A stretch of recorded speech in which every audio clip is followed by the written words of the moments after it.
February 7, 2024, 2:41 a.m.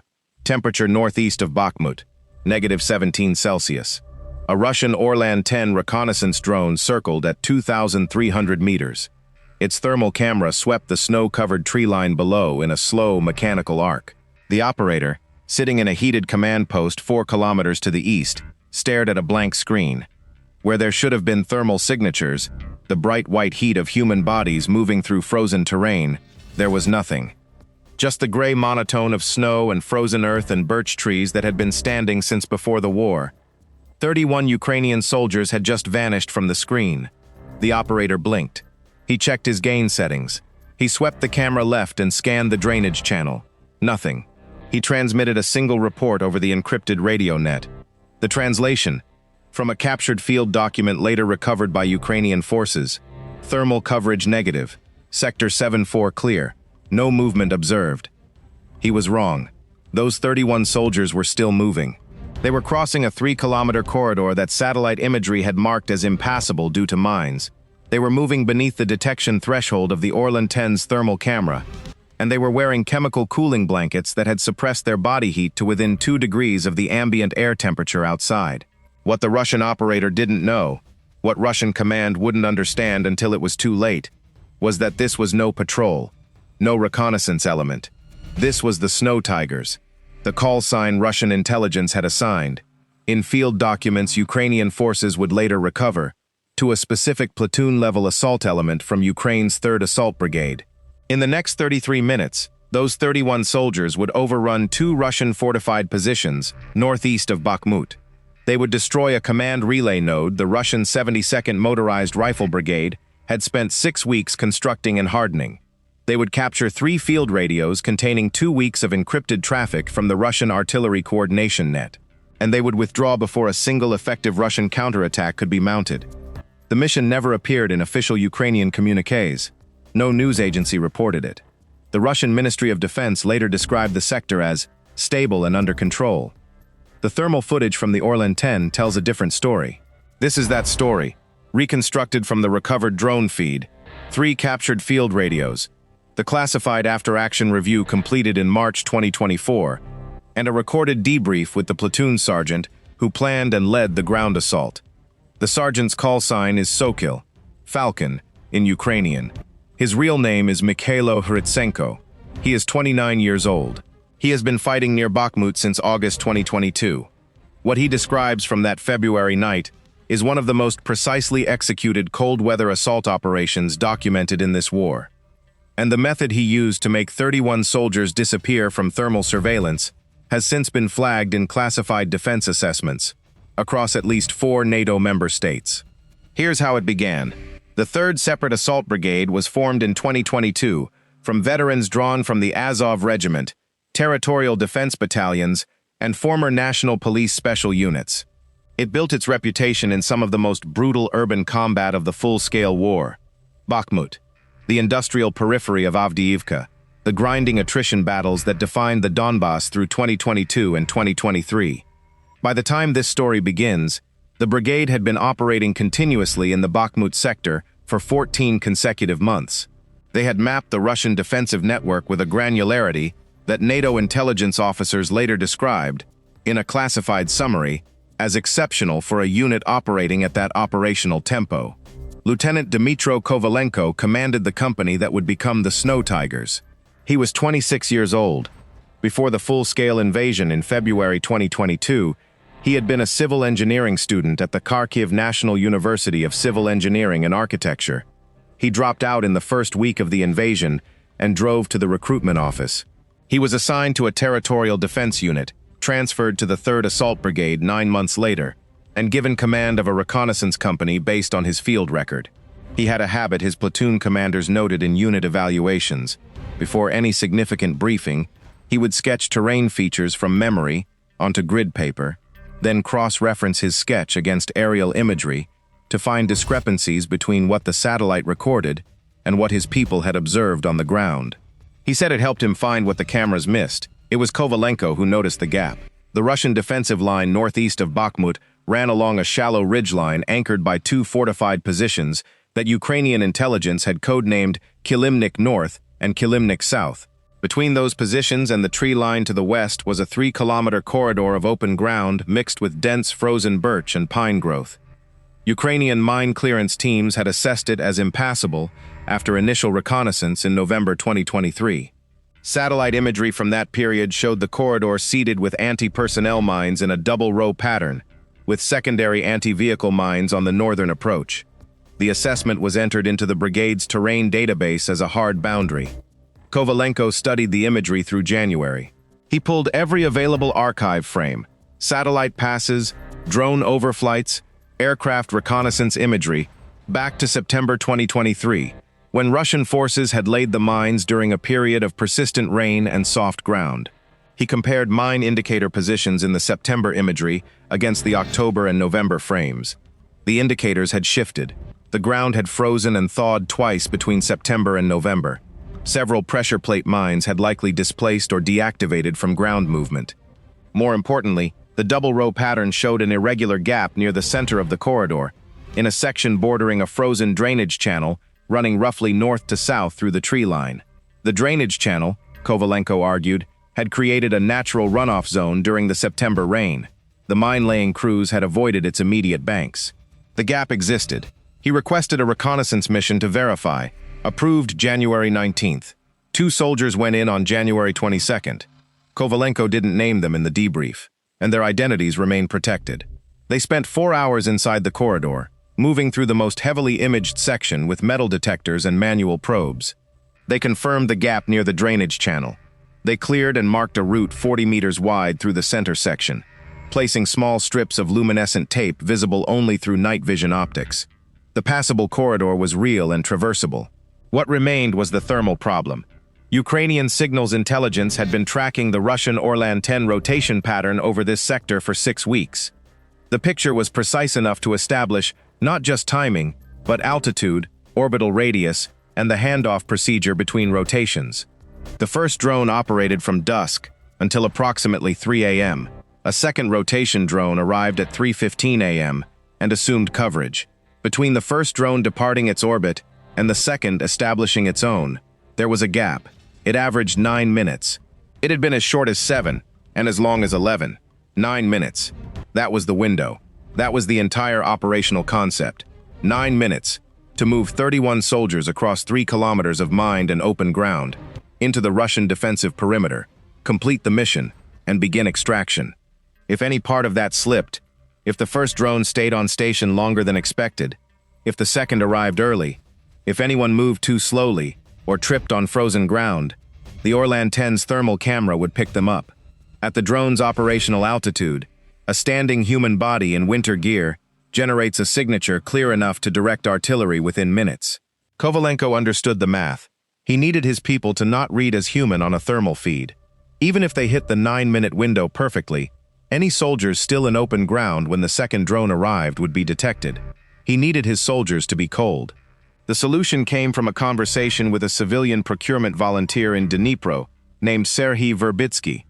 Verbitsky ran a procurement network that sourced non-standard equipment for frontline units across 3 brigades: suppressors, drone modification kits, commercial-grade GPS receivers, medical supplies that weren't reaching units through the official logistics chain. Kovalenko reached out on January 28th with a specific question. Were there commercially available garments, blankets, or wearable systems that could suppress human thermal signatures in the field?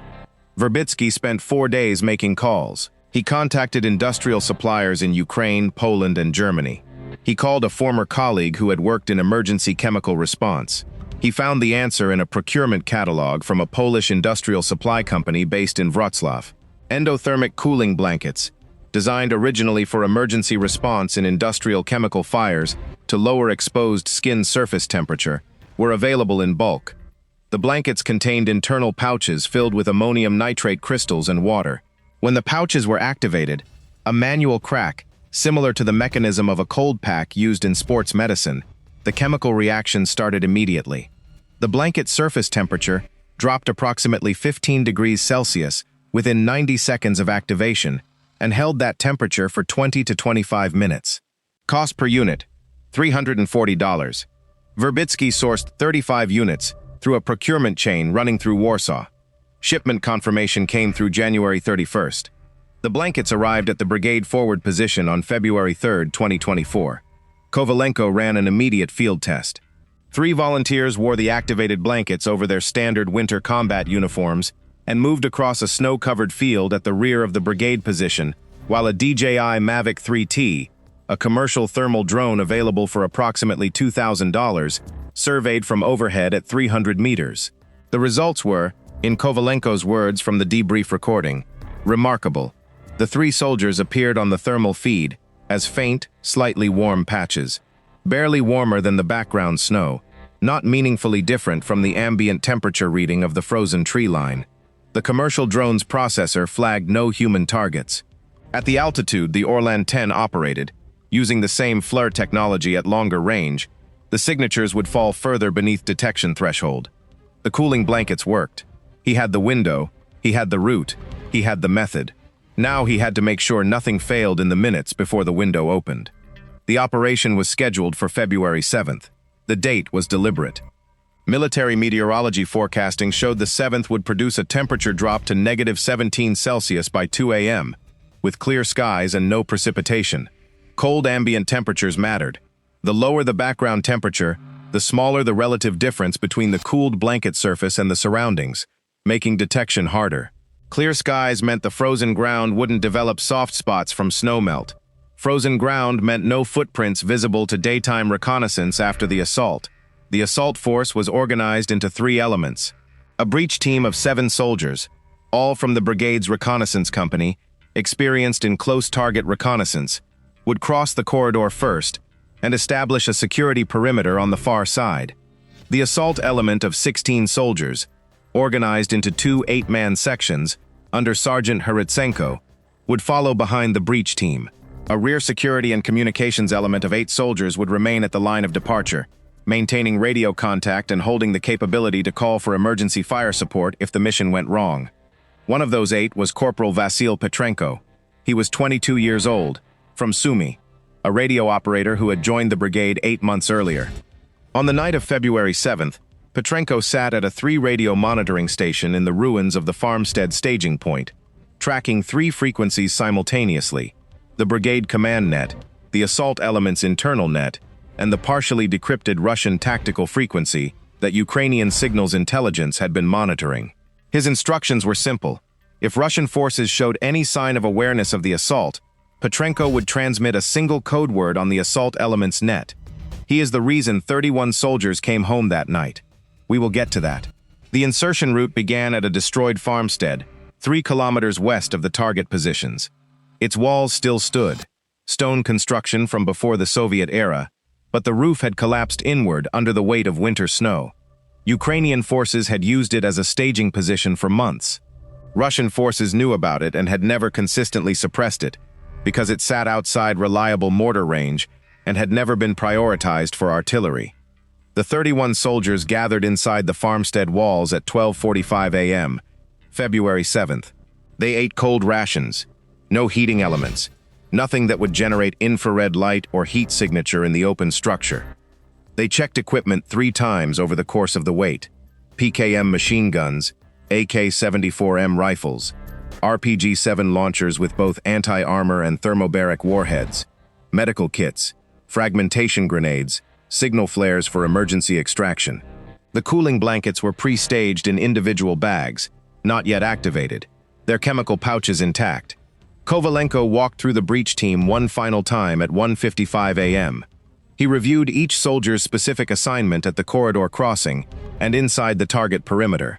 He confirmed that every member had memorized the marked route indicators, the luminescent tape strips visible only through night vision optics, placed by the reconnaissance element 2 weeks earlier, and checked against last known conditions by a solo forward observer the previous afternoon. He reviewed the abort criteria. One criterion only: if any soldier made contact with a mine during the crossing, the mission was scrubbed. Everyone moved back to the farmstead. No continuation, no heroics. He looked at his watch at 2:12 a.m. 29 minutes to the window. I spent time going through the full debrief transcript. It runs over 90 pages across 2 interview sessions, and there is one passage that keeps coming back to me. and it has nothing to do with the tactical execution. Kovalenko describes the farmstead going completely silent at approximately 2:20 a.m. 31 men, in the ruins of a Ukrainian family's home, at -17 degrees, not speaking, not moving, simply waiting. Petrenko, separately, described it as the quietest 10 minutes of his life. He could hear the wind moving through the collapsed roof beams. He could hear his own heartbeat against the back of his collar. He said it felt like a church, but cold. At 2:31 a.m., Kovalenko gave the order to activate the blankets. The ammonium nitrate pouches inside each blanket cracked when compressed, a sound like thin ice breaking underfoot, multiplied 31 times in a farmstead with stone walls. The chemical reaction was immediate. No light, no smoke, no gas, just rapid, sustained endothermic cooling that pulled heat from the blanket surface and drove it 15 degrees below ambient within 90 seconds. Kovalenko placed his hand on the blanket of the soldier nearest him. He said later it felt like touching a snowbank that had been in shade all day.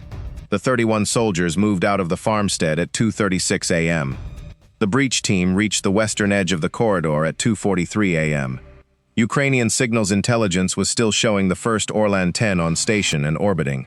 The window had not yet opened. The breach team held at the wood line, lying prone in the snow, covered by their blankets, waiting. No one moved. No one spoke. At 2:43 a.m., the temperature at ground level was -19 Celsius, with a light wind from the northwest.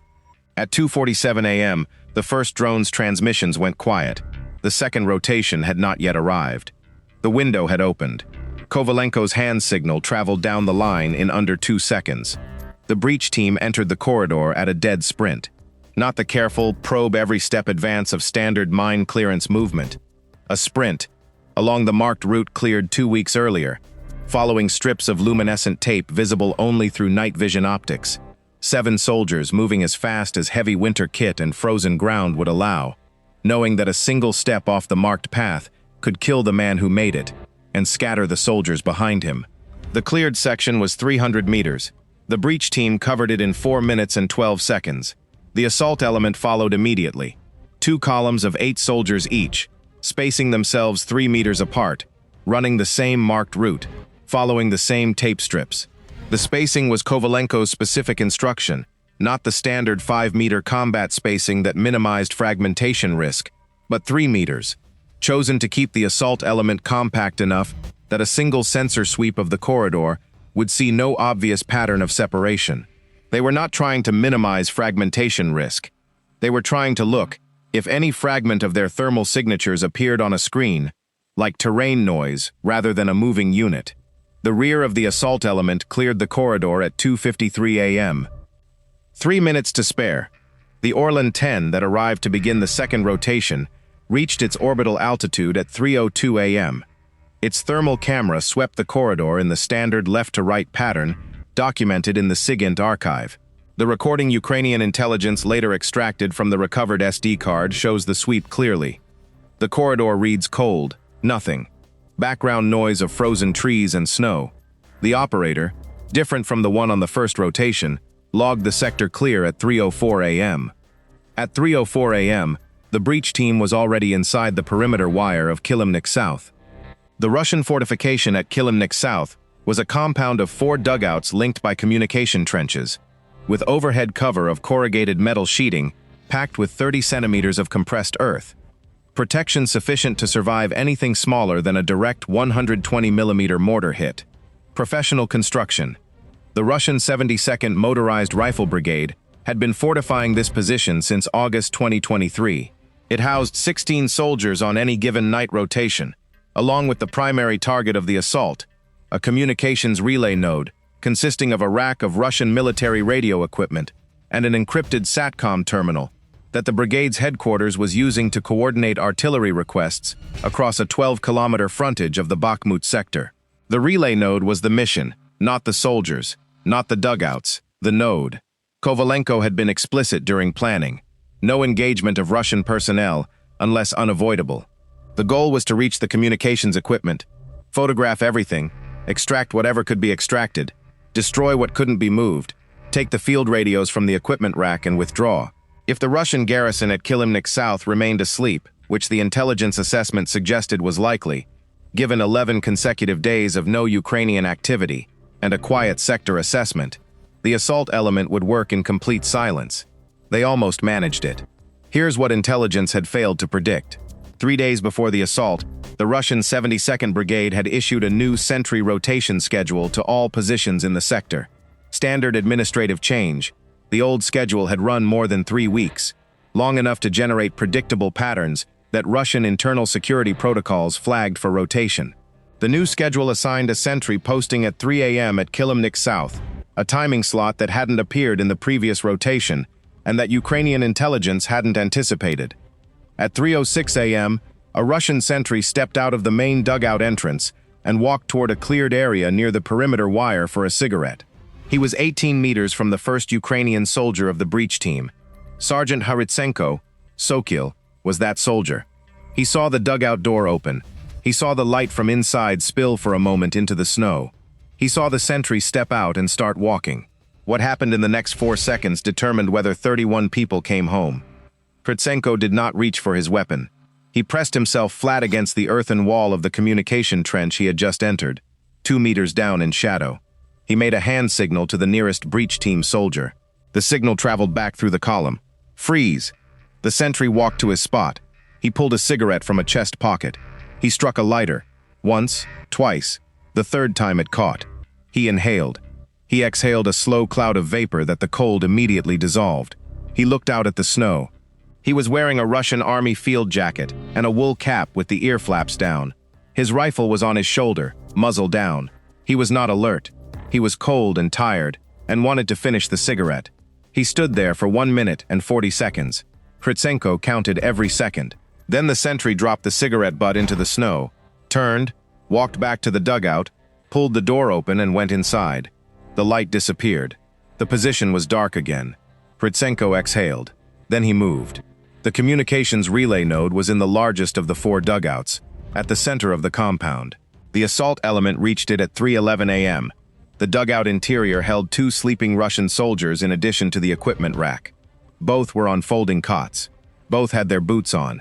One had headphones around his neck, a watch rotation monitor who had apparently fallen asleep on duty. The assault element restrained both without sound, zip ties, gags. The first soldier woke during restraint, registered the situation, and made no move to fight. The second slept through the entire process and woke to find himself already secured. The communications equipment took 6 minutes to photograph and assess. The assault element's technical specialist, identified in the debrief documents only as Artem, a former IT professional from Kiev who had joined the brigade as a volunteer in early 2023, connected a field extraction device to the SATCOM terminal's data port and began pulling the authentication key database and the traffic archive. At 3:17 a.m., Artem gave Kovalenko a thumbs up. 3 Russian PRC-type field radios were taken from the equipment rack, the primary intelligence targets. The SATCOM terminal was photographed, its key material extracted, and its storage media physically destroyed with a field hammer. The equipment rack was rendered inoperable. Kovalenko initiated extraction at 3:18 a.m., and then Corporal Petrenko, 3 kilometers west in the ruins of the farmstead, transmitted a single word on the assault element's internal net. Lights. Russian vehicle headlights had appeared on the approach road from the east. A logistics convoy, unscheduled, unannounced, visible in no intelligence product Ukrainian forces had access to, was moving toward Kylymnyk-South. Standard resupply procedure: a truck with ammunition, rations, and replacement batteries for the communications equipment. It had departed the Russian rear staging area at midnight. Nobody in the Ukrainian intelligence chain had been watching the departure point at midnight. The convoy would arrive at Kylymnyk-South in approximately 4 minutes. Kovalenko made 3 decisions in less than 30 seconds. He ordered the assault element to take the 2 bound Russian soldiers, rather than leave them to be immediately found. He ordered the breach element to move first and hold at the edge of the corridor. And he scrubbed the full destruction protocol for the remaining equipment. No time for the thermite charges he had planned to use on the radio rack. The assault element moved back through the communication trenches at a controlled run, pulling the 2 bound Russian soldiers with them. The prisoners were mobile, frightened but moving. The communication trench was 90 meters long and ended at the perimeter wire. The assault element cleared the wire at 3:21 a.m. The cooling blankets were now 44 minutes past activation. Their effective window had been 20 to 25 minutes. They were useless for thermal concealment. The second Orlan-10 was on station. Kovalenko ordered the sprint. The assault element crossed the corridor in 8 minutes and 9 seconds, nearly twice the insertion time, burdened with prisoners and captured equipment, without thermal protection. If the Orlan-10's camera swept the corridor during those 8 minutes, the mission was over. The last Ukrainian soldier cleared the western edge of the corridor at 3:29 a.m. The Russian logistics convoy arrived at Kylymnyk-South at 3:27 a.m. The convoy driver pulled to a stop outside the main entrance and honked once, the standard signal. He waited. No one came out. He honked again. After 3 minutes, a member of the garrison who had not been restrained, a soldier who had been asleep in the farthest dugout and had not been encountered by the assault element, opened the door and came out. What followed was, according to Russian after-action documentation Ukrainian forces later obtained, approximately 8 minutes of confusion before the garrison understood what had occurred. The second Orlan-10 swept the corridor at 3:29 a.m. It found nothing. The confusion at Russian 72nd Brigade headquarters lasted longer than 8 minutes. The initial report from Kylymnyk-South was transmitted at 3:39 a.m. and described, inaccurately, a possible intrusion with unconfirmed personnel contact. The duty officer at the brigade command post requested clarification. The garrison at Kylymnyk-South had been left with 12 soldiers. 2 were prisoners. 2 others who had been in the communications dugout were being treated for restraint injuries, and the garrison was trying to account for all personnel and all equipment simultaneously. By 4 a.m., the brigade command post understood that the relay node was destroyed. 3 field radios were missing. The SATCOM terminal had been accessed and its media destroyed, and 2 soldiers were missing. What no one at Russian 72nd Brigade Command could explain was how it had happened.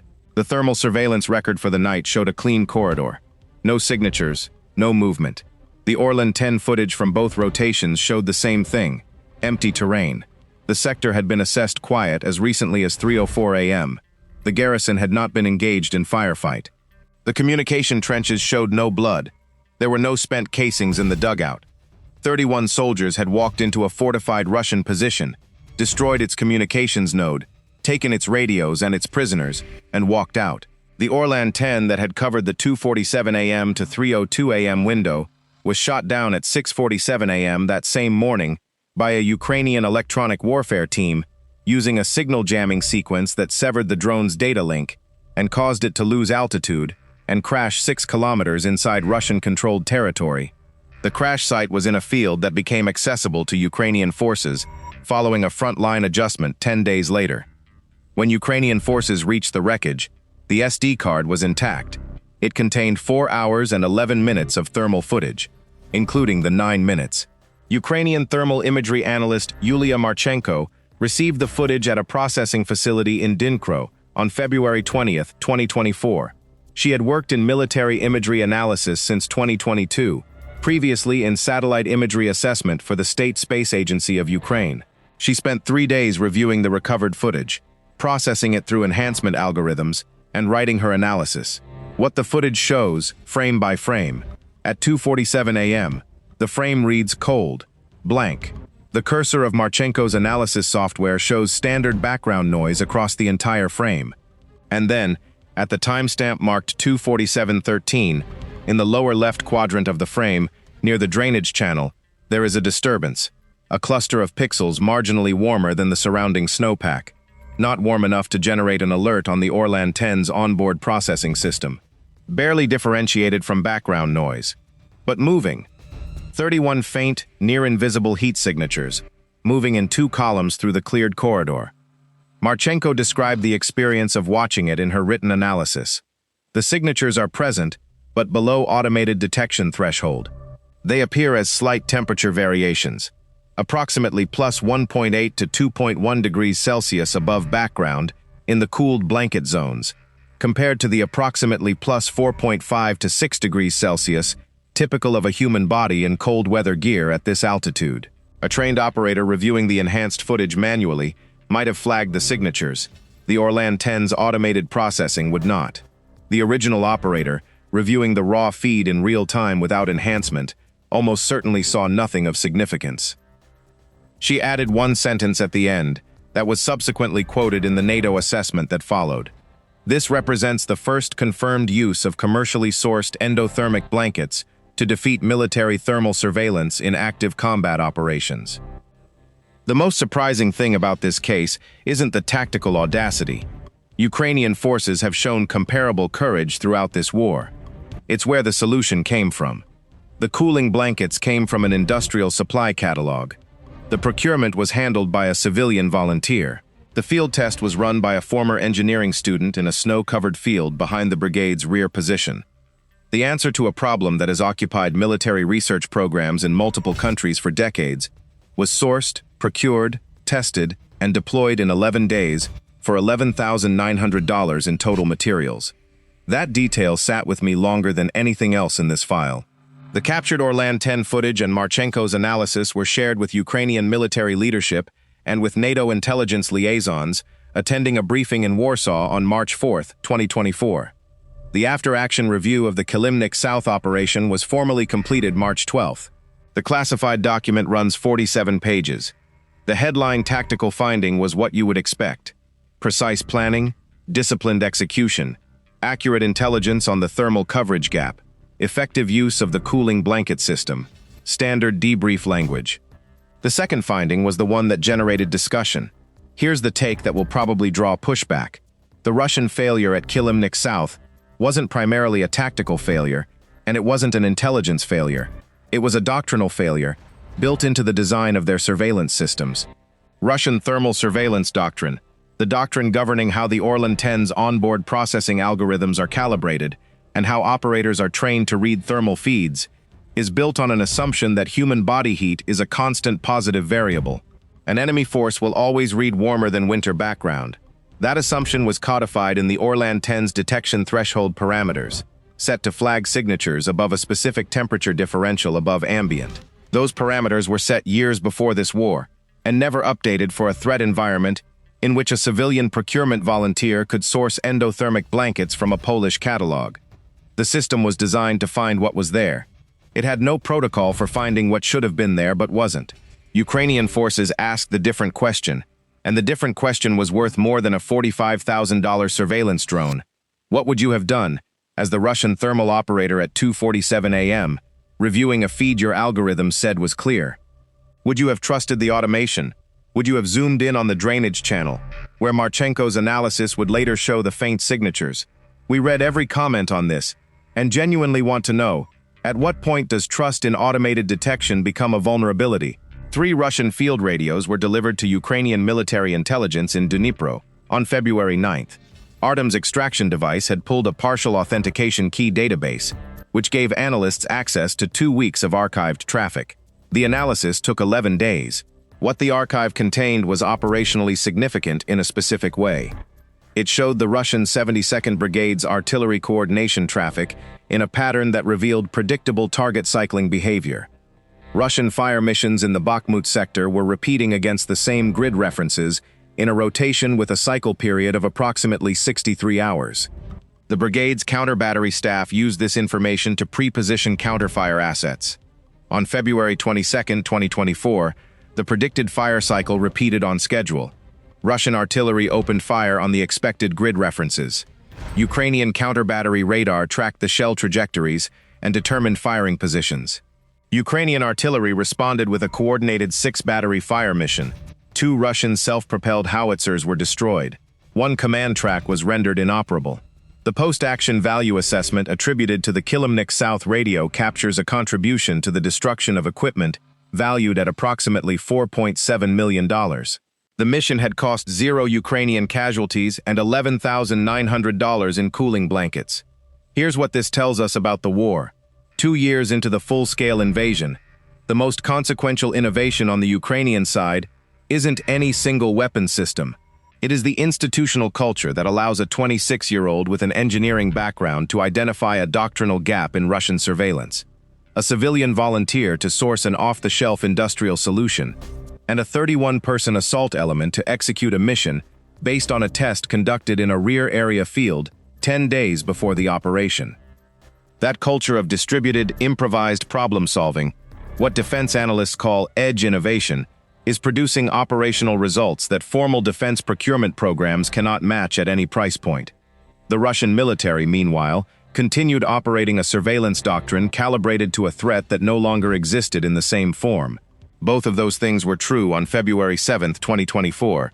Both remain true now. The two bound Russian soldiers, Private First Class Sergei Korolev, age 20, from Chelyabinsk, and Corporal Nikolai Davydenko, age 23, from Saratov, were transferred to a Ukrainian prisoner of war processing facility on February 8. Both were uninjured. Korolev described his capture in his initial processing interview as completely silent.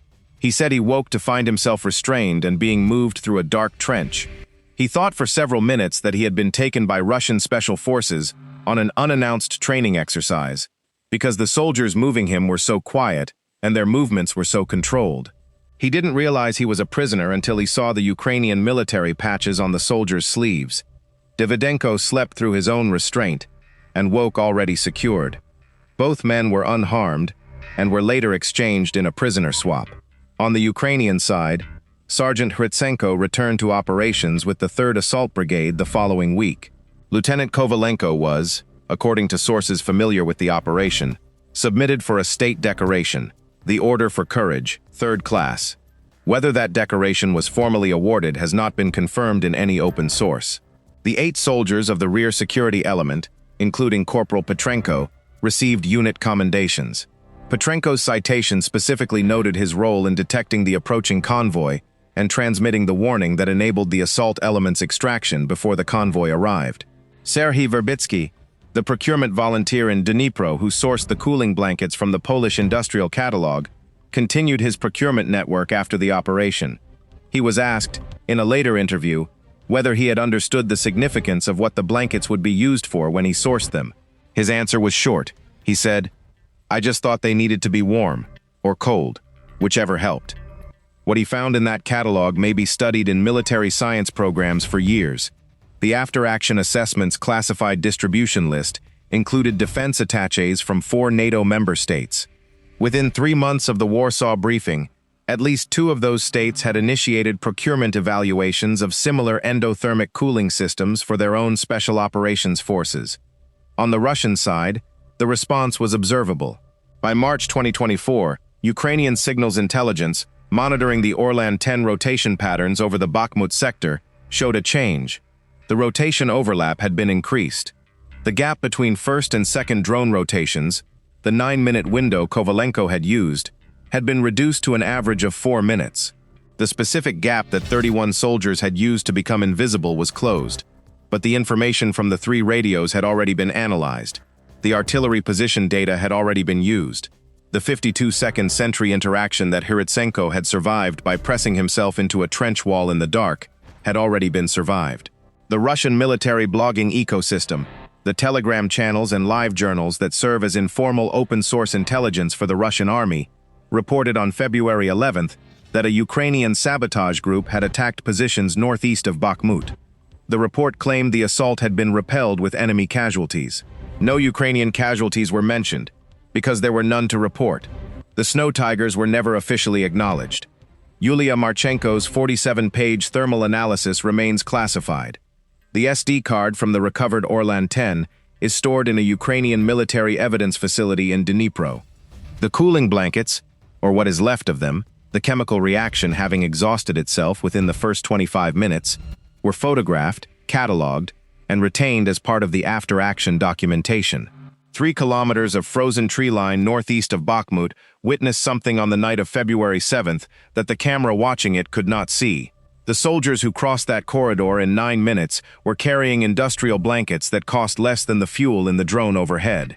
And when they came back, they brought 3 radios, 2 prisoners, and a dataset that destroyed $4.7 million of Russian equipment in the weeks that followed. The window was 9 minutes. The blankets cost $340 each. The drainage channel was the detail that changed everything. None of it was in any military manual. All of it worked. If this kind of documentation, thermal analysis, captured radio intelligence, frontline unit debriefs reconstructed from primary sources, is what you want to follow. Subscribe to Iron Front Ukraine. We publish 2 to 3 times per week, and every video is built the same way. Documents, footage, confirmed sources, no conjecture passed off as fact. Hit the notification bell so you don't miss the next one. Next week, a single river crossing northeast of Kherson that both sides have contested, destroyed, rebuilt, and contested again 14 consecutive times in the past 18 months. The Ukrainian engineering effort to maintain crossings under Russian fire has become one of the most significant and least reported logistics stories of the entire war. The numbers will surprise you. We will see you then.